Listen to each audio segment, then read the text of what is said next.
Este libro es un llamado de atención para cuando se llene la boca de los publicistas y de la televisión y de los gobernantes hablando de seguridad, y esto significa solamente mandar al ejército a la calle y decir, calla insensato, eso no es la seguridad.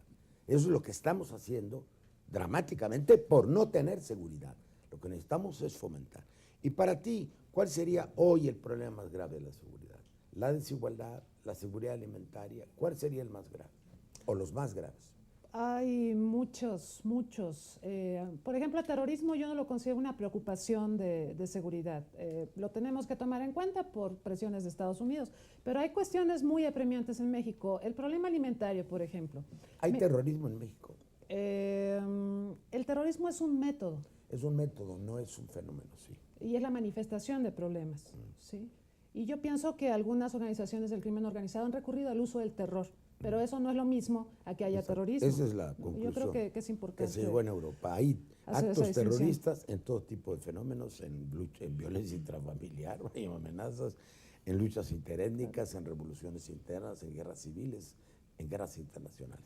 El terrorismo es un método, pero no es un método privilegiado. Entonces, para ti, ¿cuál sería lo más grave?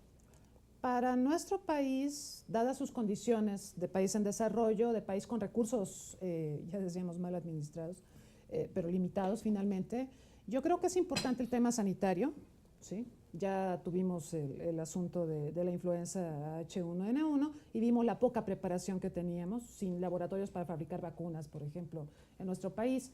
Otro problema es el alimentario, porque México importa buena parte de los granos básicos que consume la población. Claro. Y si un país no es capaz de darle de comer a su población, creo que está en serios problemas. Yo comparo la situación de México. Pero es parte del modelo de dependencia o tributario al que se refiere Alberto. Pero, por ejemplo, China, el país más poblado del mundo, tiene 90% de autosuficiencia alimentaria. A mí me parece admirable que el Estado chino sea capaz de darle por lo menos un plato de arroz a 1.300 millones de personas. Entonces, ahí hay una concepción de seguridad alimentaria que México no tiene.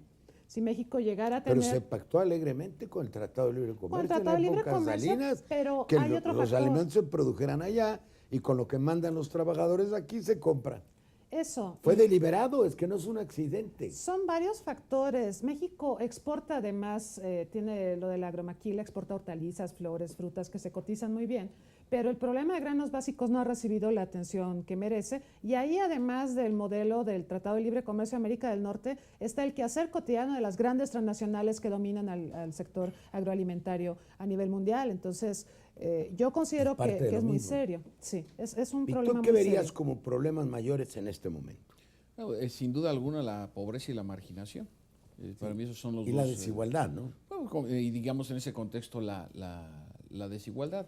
Regresemos a los datos del Coneval, en donde hay un incremento. Estamos ya en 52 millones de mexicanos que están en el umbral de la pobreza, y también el aumento de mexicanos en situación de pobreza extrema. Eso no sería para un movimiento social de grandes proporciones, como que en México todo el mundo oye estas cosas como si fueran normales. No solo para un movimiento social, sino para un cambio de las reglas del sistema político en su conjunto. Siempre estoy hablando de un cambio pacífico, ¿no? Digámoslo claro, así, pero bajo presiones sociales. Ahora hay hasta movilizaciones en Tel Aviv y en Jerusalén, una especie de repercusión de los indignados también por los problemas de la carestía en ese país. Es decir, los países no pueden con argumentos de seguridad impedir, ¿no?, los movimientos sociales. Y en el caso de México, yo quisiera subrayar... Pero la militarización aquí tiene ese propósito.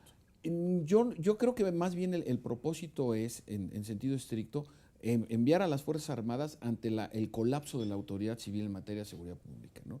Y que en el proceso de estarlo sobreexponiendo, indudablemente pueden darse algunos roces con la sociedad. Eso es incuestionable, y eso es algo que les tiene que preocupar si en el fondo lo ¿Pero hay. qué pasa si Estado, esta ley de seguridad nacional regulariza o legaliza las acciones excesivas del ejército sobre la población?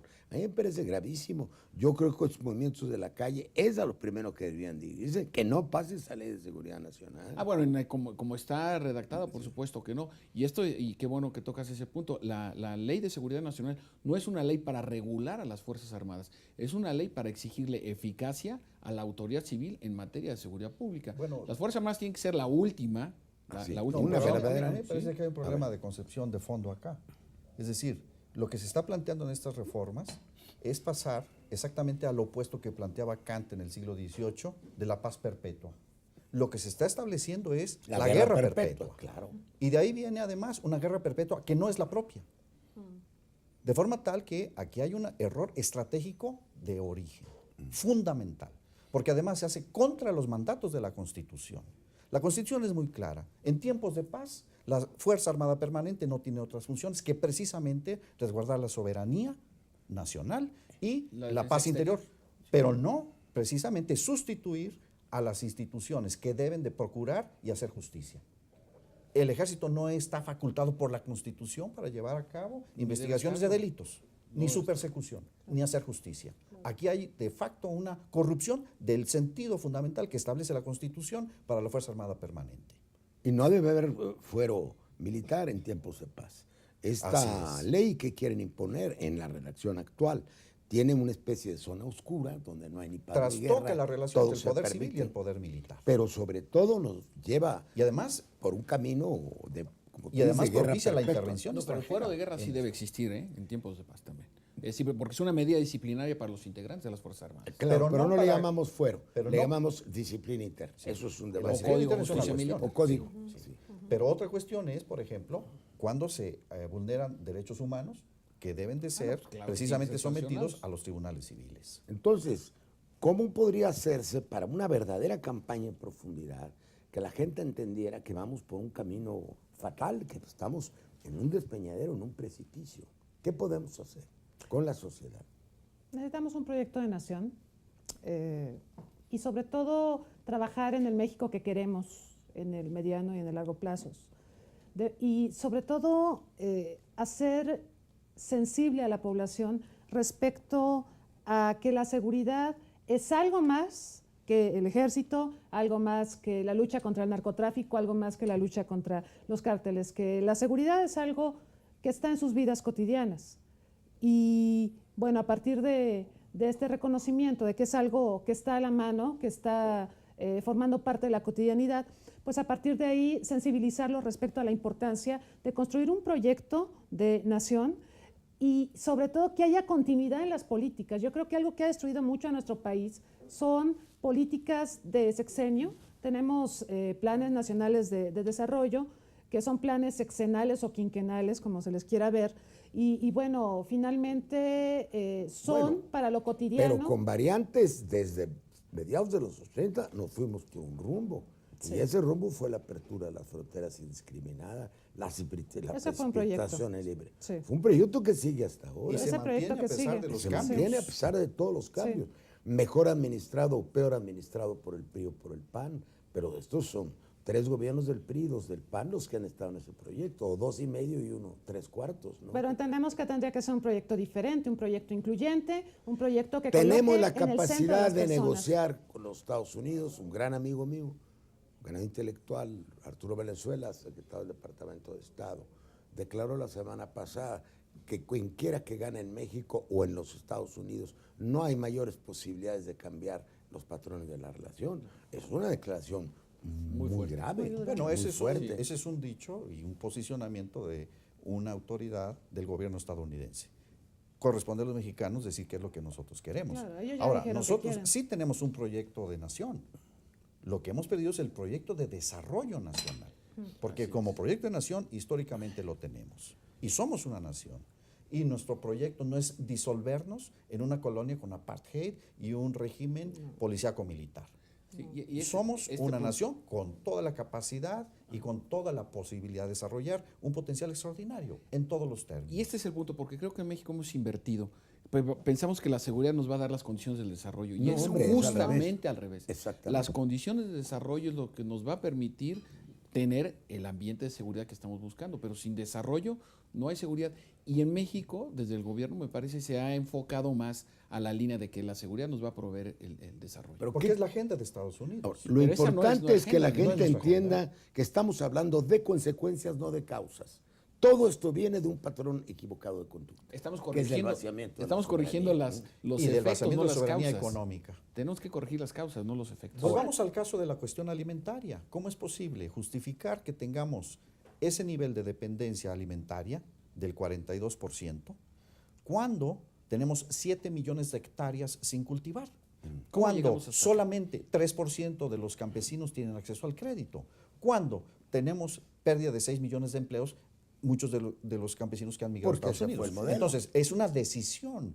Es Es una una decisión decisión. que corresponde a un interés que no es el de los Así mexicanos. Y por eso tenemos que ver que la vía de recuperación del poder nacional está en el uso pleno de nuestras facultades productivas y en el papel que tiene el Estado de garantizar que esas condiciones permitan a los mexicanos crear y distribuir riqueza. Yo creo que tenemos que empatar más la agenda de seguridad con desarrollo. El año pasado, por ejemplo, veíamos cómo se incrementaba el presupuesto para seguridad y se le quitaba presupuesto al desarrollo de los estados del sur de la República Mexicana. Donde más Eso ha es- aumentado la pobreza. Efectivamente, entonces... ¿Es en el sur donde más se ha aumentado ahorita o es en el norte?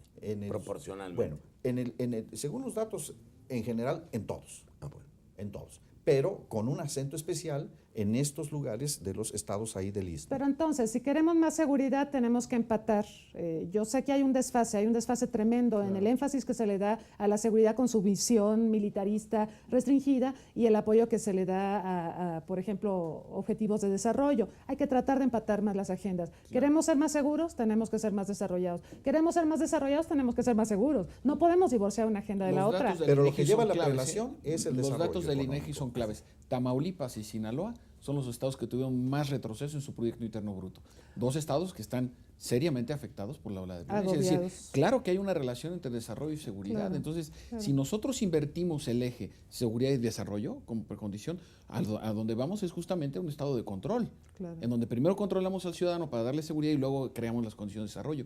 Y la democracia mexicana ha avanzado mucho justo porque primero tiene que ser el desarrollo, la formación de conciencia cívica, y después entonces estaremos en condiciones de ver cómo establecemos Acabo de estar en criterios de un seguridad. país, Islandia, que es muy pequeño, que tiene condiciones en este momento óptimas de desarrollo, a pesar de la crisis bancaria que la liberaron, donde no hay un policía en la calle y no hay una reja, ni en la casa del presidente de la República tiene rejas.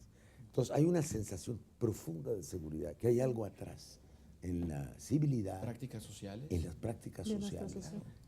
Entonces, nosotros necesitaremos dar un mensaje claro a la población. A mí lo que más me preocupa es que la agenda ciudadana tome en cuenta estas cosas.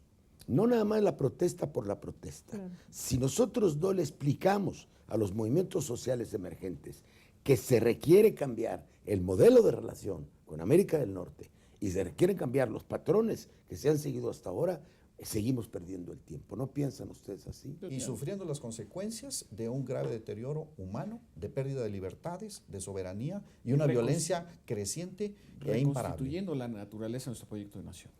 Sí, de Última acuerdo. Trabajar en el proyecto de nación. Pues muchísimas gracias por haber estado. Son cosas extraordinariamente complejas, pero creo que estamos abriendo con estos libros y estos debates una nueva vía o nuevas vías para entender los graves problemas del país. Muchísimas gracias.